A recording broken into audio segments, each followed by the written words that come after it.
Have you ever been in the middle of a conflict, maybe with a partner or a boss, and suddenly it's like your brain just goes offline? You want to speak, you want to defend yourself, but your throat tightens, your mind goes blank, and you just stand there, paralyzed.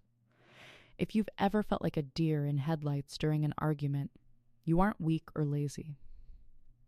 You are experiencing the freeze response, and today we're going to look at why your nervous system is trying to protect you by shutting you down. Welcome back to the Human Mindset Hub. I'm so glad you're here. Today, we're diving deep into one of the most misunderstood survival mechanisms, the freeze response. Most of us have heard of fight or flight, but when those aren't options, our body has a plan C. We're going to break down exactly what happens in your brain during a freeze, how this often traces back to our childhood environments, and, most importantly, how you can begin to thaw that response and reclaim your voice. By the end of this video, you'll have a roadmap for nervous system regulation that moves you from paralysis back into connection. If you find this helpful, hit that subscribe button. It helps us keep these trauma-informed resources free for everyone. Section 1. What is the freeze response? So, let's get into the science. When we perceive a threat, our amygdala, the brain's smoke detector, sounds the alarm. If your system decides you can't outrun the threat and you can't overpower it, it hits the emergency brake. This is what polyvagal theory calls the dorsal vagal state. Think of it like a power surge in your house that blows the circuit breaker to prevent a fire. Your heart rate actually drops, your muscle tone decreases, and you might feel numb or spaced out. In a conflict, this looks like giving the silent treatment, not out of malice, but because you literally can't find words. Feeling heavy or sleepy, suddenly dissociating, or feeling like you're watching the scene from a distance. Engagement prompt. Does this sound familiar? Drop a yeses in the comments if you've ever felt that brain fog hit the moment things got heated. Section 2.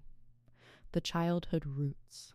Now, why does this happen to some people and not others? Usually, the freeze response is a learned survival strategy from childhood. If you grew up in an environment where expressing anger was dangerous, or where your needs were consistently met with neglect or invalidation, fighting back wasn't an option. If you tried to run away, you were still a child, you had nowhere to go. So, your younger self learned that the safest thing to be was invisible. If you stayed still, if you stayed quiet, the predator, whether that was a volatile parent or a chaotic household, might move on. The problem is, your nervous system is still using that 20-year-old software in your adult relationships today. You're not being difficult, you're being protective of that child who didn't feel safe to speak. Section 3. Impact on relationships. This is where it gets tricky in adulthood. In a relationship, the freeze response is often mistaken for apathy or stonewalling. Your partner might be saying, "Why aren't you saying anything? Do you even care?" And on the inside, you are screaming, but on the outside, you look cold or indifferent. This creates a painful cycle. Your silence triggers their anxiety. Their anxiety makes them push harder, which makes you freeze even deeper. Understanding that this is a physiological event, not a personality flaw, is the first step toward breaking that cycle. Section 4. The path forward and regulation. So, how do we thaw out? We can't just think our way out of a freeze because the thinking part of your brain is currently offline. We have to talk to the body. Here are 3 steps. Acknowledge the freeze. The moment you feel that heaviness, say out if you can, "I am freezing. My body feels unsafe." This moves the experience from your subconscious to your conscious mind. Sensory grounding. Use the 5-4-4-3-2-1 technique. Find 5 things you can see, 4 you can touch. This tells your amygdala, I am in the present room, and there is no physical lion here.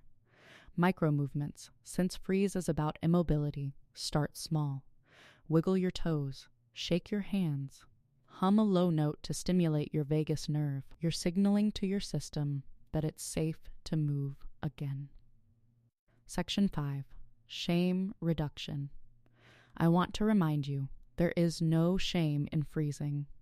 Your body chose this response because at some point in your life, it kept you alive. It's a brilliant, albeit outdated, survival mechanism. Healing isn't about fixing yourself. It's about building enough internal safety so that your body doesn't feel the need to hide anymore. Conclusion and CTA. 9/15/10:00. Visual, host smiling. Social media handles on screen. Healing your nervous system takes time, but every time you recognize a freeze and offer yourself compassion instead of judgment, you are rewiring your brain. If this video resonated with you, please give it a thumbs up. It really helps the algorithm reach people who might be struggling with this in silence. And if you want to dive deeper into nervous system regulation, check out our playlist on polyvagal theory linked right here. Remember, you aren't broken. You're just protected. I'll see you in the next video.